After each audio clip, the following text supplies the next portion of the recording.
مسئلہ مال دینے کا مطلب ہے کہ سو کو دلچسپی ہونی چاہیے، یہ نکاح پائیدار ہونا چاہیے، نکاح وقتی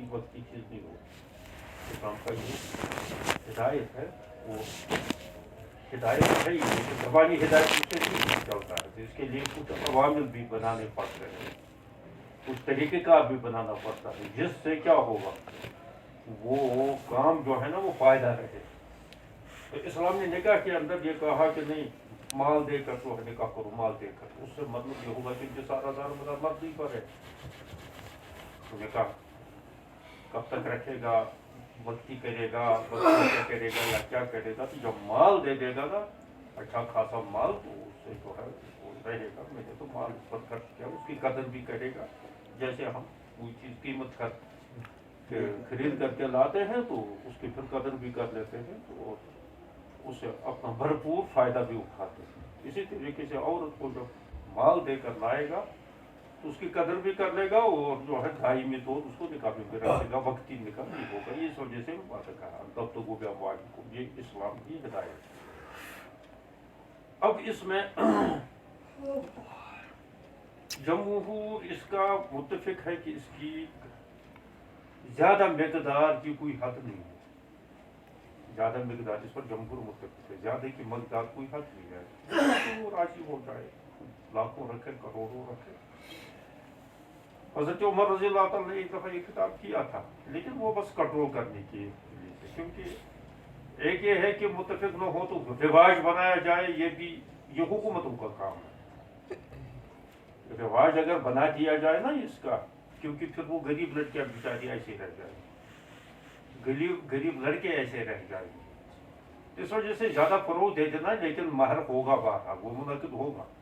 وہ البتہ حکومت کی ذمہ داری ہے، وہ معاشرے کے اندر توازن رکھے کہ زیادہ کو فروغ۔ اسی وجہ سے حضرت عمر رضی اللہ تعالیٰ عنہ نے یہ اعلان کیا تھا، میں دیکھتا ہوں کون رکھتا ہے اتنا مہر، زیادہ مہر، کیا حضور صلی اللہ علیہ وسلم کی دختروں سے ہماری لڑکیاں جو ہے زیادہ ہے، زیادہ باعزت ہے، ان کی زیادہ مکرمت ہے، میں جو ہے اگر کسی نے زیادہ اپنی بیٹی کا مہر رکھ لیا ہے تو میں اس کے مرمت کروں گا۔ تو پھر وہ بڑھیا کھڑی ہو گئی ہے، اس نے کہا کہ تجھے کب سے ہمت ہوئی ہے کہ تو قرآن کے ساتھ نیچے لے کرنے لگا؟ نعوذ باللہ، کیا ہوا اماں جی، کیا ہوا، میرے سے کیا غلطی ہوئی؟ کہا یہ مہر کے مطلب کیا ہے، کیا قرآن تو کہتا ہے وَلَوَاتُوهُنَّ قِنطَارًا۔ عمر صاحب نے کہا مجھے کہ یہ اعلان نہیں کرنا چاہیے، یہ تو واقعہ تو نہیں ہے، قرآن جب اجازت دے دیتا ہے، لیکن پھر بھی ہونا چاہیے، حضرت عمر کا بھی ہے، حکومتوں کو یہ ہے کنٹرول کرنے، کیونکہ اس کو تو معاشرے کو بھی دیکھنا ہے، ماحول کو بھی دیکھنا، ماحول بگڑنا نہیں چاہیے،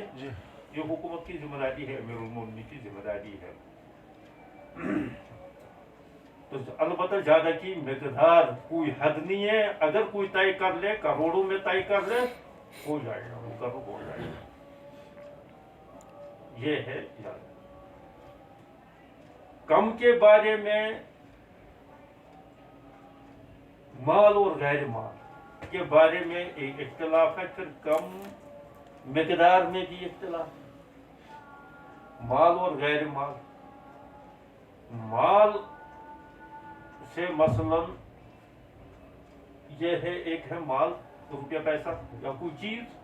یہ مال کہلاتا ہے، اور غیر مال یہ ہے کہ اس کو کچھ پیر نے تعویذ دے دیا ہے، جس سے اس کی حاجت نکل گئی، یہاں وہی تعلیمی قرآن جو حدیث کے اندر آیا ہے، چلو میں تجھے پڑھاتا ہوں، میٹرک پاس کرا دوں گا تم، ٹھیک ہے پڑھا کر تم نکاح میں سے کرو، سرٹیفکیٹ دلا دوں، یہ غیر مال چیز ہے، اس پر اگر کوئی نکاح کرنے منعقد ہو گئے، امام شافعی کہتے ہوگا، حضور صلی اللہ علیہ وسلم نے تو اس سے کہا کہ اگر پہلے اسے کہا التمس ولو خاتم، جب اس نے کچھ بھی نہیں ملا، اس نے کہا اچھا قرآن کچھ یاد ہے؟ تو اس نے کہا یہ صورت یاد ہے، کہا چلو بتارا نکاح اس سے کراتا ہوں، اسی بنا کر کے تم اس کو قرآن سکھا دو۔ مشکات کے اندر بھی حدیث پڑھی، یہاں بھی آئی ہے۔ اچھا، امام شافعی بھی کہتے ہیں، اور امام احمد رحمۃ اللہ کہتے غیر مال بھی ہو سکتا۔ اچھا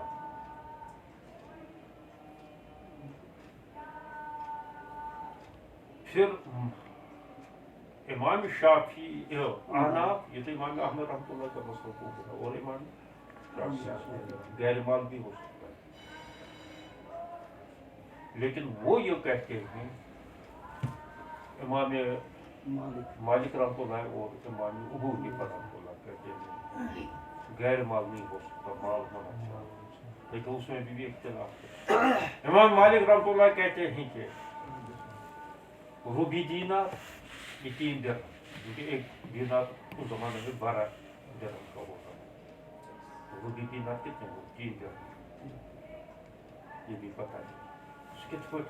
سمجھا کہ روبی دینار، تو یہ وہ کہتے ہیں اس نے اصل قیاس کیا ہے سرقہ پر ہاتھ کاٹا جاتا ہے روبی دینار پر، تو اس وجہ سے اس کا بس اس پر قیاس کر کے جو ہے اس کو بھی کراتے کہ ہمارا اتنا ہو سکتا ہے۔ احناف کی ایک روایت بھی آئی ہے، وہ بیہقی میں ہے روایت، تو اس میں یہ صراحت آیا ہے کہ 10 دن ہم سے کم مہر نہیں ہونا چاہیے، اس کو احناف لے لیتے ہیں۔ اور مال کا اطلاق تو ہوتا ہے اس پر مال ہونا چاہیے، لازمی ہے کیونکہ قرآن میں اموال کہا گیا، انتقو پہ اموال کو، تو مال ہونا چاہیے، لیکن مال کی مقدار کیا ہے، تو یہ ہے کہ اس کا بس اس حدیث سے تعین کیا ہے کہ کم سے کم مقدار میں اس کی 10 درہم، یہ ہے اس کا خلاصہ۔ چلو آگے کا باب ما جاء في الرجل يوثق الأمة ثم امام شافعی وہ پیچھے بھی روایت ایک وہ کہتے ہیں کہ وہ روایت آئی تھی وہ فضالہ کی، اس کا نکاح حضور پر چپل پر کیا تھا، وہ بھی بکرا، اور دوسرا یہ ہے کہ وہ تعلیم قرآن پر، یہاں جو ہے حضور صلی اللہ علیہ وسلم کے بارے میں یہ آیا ہے کہ اس نے سب سے نکاح کیا ہے اس کے آزاد ہونے کا۔ تو ان سب روایتوں کا یہ امام شافعی کی استدلالات ہیں، بہت ساری استدلالات ہیں، ان کا سب کا جواب احناف یہ کہتے ہیں یہ وقتی مہر تھا، یہ مہر معجل تھا، مہر معجل، اور میرے خیال میں مجھے ایسا لگ رہا ہے کہ جب تک کہ قرآن کی آیت نازل نہیں ہوئی تھی اس سے پہلے کی یہ بات آتا ہے شاید، تو اس وقت یہ گنجائش تھی کہ کچھ تک کیا جائے، لیکن بعد میں جب اموالکم آیا ہے تو پھر حضور صلی اللہ علیہ وسلم، یہ میرا خیال ہے، لیکن اس کے لیے کوئی ثبوت چاہے، کوئی دلیل چاہے کہ ہاں وہ پہلے تھا یہ بعد میں تھا، تو اس وجہ سے میں کہہ رہا ہوں، لیکن بہرحال عام طور شاہدین اس کی تعبیر یہی کرتے ہیں کہ یہ مہر معجل تھا، وہ حضور صلی اللہ علیہ وسلم سے کہا ایک انگوٹھی دیکھ لو، یا اس کو چپل پر کیا ہے، یا حضور صلی اللہ علیہ وسلم نے اس کا کیا ہے جس پر تعلیم قرآن تھا، تو وہ کہتے ہیں یہ معجل تھا، اصل تو مہر تو بعد ہے، وہ بعد میں حضور صلی اللہ علیہ وسلم اس کو سنبھالا ہو، جب ان کو فرصت ہو گیا میں اپنی بیوی کو تاکید کرتے رہتے کہ مہر دیا کرو، تو لوگ خود بھی سمجھ چکے تھے کیونکہ قرآن میں یہ آیا ہے تو قرآن کو تو لوگ خود ہی سمجھتے تھے کہ وہاں تو اموال آیا ہے، تو یہ فی الحال بس نکاح ہو جائے تو مہر تو بہرحال دینا ہے، کیونکہ مہر اسی وقت نہ صحیح کرنا لازم ہے نہ ادا کرنا لازم، تو یہ یہاں بھی یہ ہے، اس حدیث کا بھی جو ہے نا حضرت صفیہ سے تو کہتے ہیں اس کا، حالانکہ اس سے اس کا عتق ہونا یہ بھی ہے غیر مال، تو یہاں بھی یہ اعتراض ہوگا، امام شافعی بھی خوش ہو جائیں گے، کہتے ہیں دیکھو کہتے ہیں، لیکن اس کا جواب احناف دیتے ہیں، کہتے ہیں کہ اصل میں سارا واقعہ یہ تو پیش نظر رکھنا چاہیے، وہ تو حضرت صفیہ جو ہے پہلے تقسیم وہ حضور صلی اللہ علیہ وسلم حضرت دہیہ قلبیہ کو دی تھی،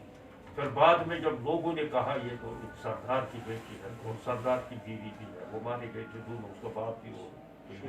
خیبر میں، تو پھر ان سے یہ کہا گیا تھا کہ تم ایسا کرو کہ یا رسول اللہ صلی اللہ علیہ وسلم یہ اچھا نہیں رہے گا، سردار کی بیٹی اور سردار کی بیوی بھی، تو یا آپ اس کو اپنی ہی باندی کے طور رکھیں، تو حضور صلی اللہ علیہ وسلم نے پھر اس کو 7 غلام دے دیے تھے، اپنے 7 غلام ان کے حصے میں آئے تھے، 7 غلام دے دیے تھے کہ ان کو دہیہ کر دیا، تو اس کو عوض بنا، پھر اس کو جو ہے اس کو آزاد کر دیا تھا، اور آزاد کرنے کا وہ 7 غلام جو اس کا قیمت ایک سمجھو نا، کیونکہ اس کی ملکیت بن گئی تھی، اس کی جو قیمت ادا کر دی تھی وہ مار کر گیا. یہ احناف کریں گے 7 غلام کوئی معمولی چیز ہے. وہ جو ان کو 7 غلام معاوضہ میں دے دی تھی نا، وہ اس کو وہ مار کر. اس طریقے سے یہ بگڑ چلتے رہتے ہیں. وہ یوں کہتے ہیں، یوں کہتے ہیں، تو میں نے سمجھ بھی نہیں آیا. کیا آیا کچھ؟ احناف کیا کہتے ہیں؟ یہ آیا سمجھ؟ جی کیا ترجمہ سنا؟ چلو. باب ما جاء في الفصل في ذلك. یہ روایت آئی ہے، پڑھی ہے، وہاں اس کی خوب اچھی تشریح سنی بھی ہوگی، اور خود بھی آدمی غور کر لے گا تو اس کی اچھی تشریح آ جاتی ہے سمجھ میں. اس کو کوئی تشریح کرنے کی ضرورت نہیں ہے. امتحان کے وقت اگر کہو گے تو اس وقت ترجمہ میں کرا دیں. تشریح تو سمجھ میں آتی ہے، ترجمہ سمجھ میں نہیں آتا. چل. باب ما جاء في من يتزوج المرأة ثم يطلقها قبل أن يدخل بها هل يتزوج ابنتها أم لا. ابھی اس کے اندر ایک مسئلہ ہے. ایک شخص نے ایک عورت کے ساتھ نکاح کیا، اگر دخول سے پہلے اس کو طلاق دے دیا، اس کی بیٹی کے ساتھ، سوتیلی بیٹی جس کو، یعنی عورت کی بیٹی، اپنی نے بیاہ کو اس عورت کی بیٹی کے ساتھ نکاح کرنا چاہیے. لیکن شرط یہ ہے کہ اگر دخول کیا تو دخول کے بعد جائز نہیں ہے. شرط یہ ہے کہ قبل دخول اس کو طلاق دے. لیکن اگر اس کی ماں کے ساتھ نکاح کرنا چاہے تو ماں کے ساتھ نکاح کرنا، اگر قبل دخول ہی طلاق دے دی تو تب بھی جو ہے نکاح کرنا اس کا جائز. یہ حدیث انتہا درجے کی ضعیف ہے، لیکن اس کی ضعیف کا کیا اثر پڑے گا؟ قرآن کے اندر یہ مسئلہ امہاتکم کی کیا ہے وہ آیات، کہ وہاں یہ صراحت نہیں بتایا گیا ہے. وہاں یہ دخول اور عدم دخول کی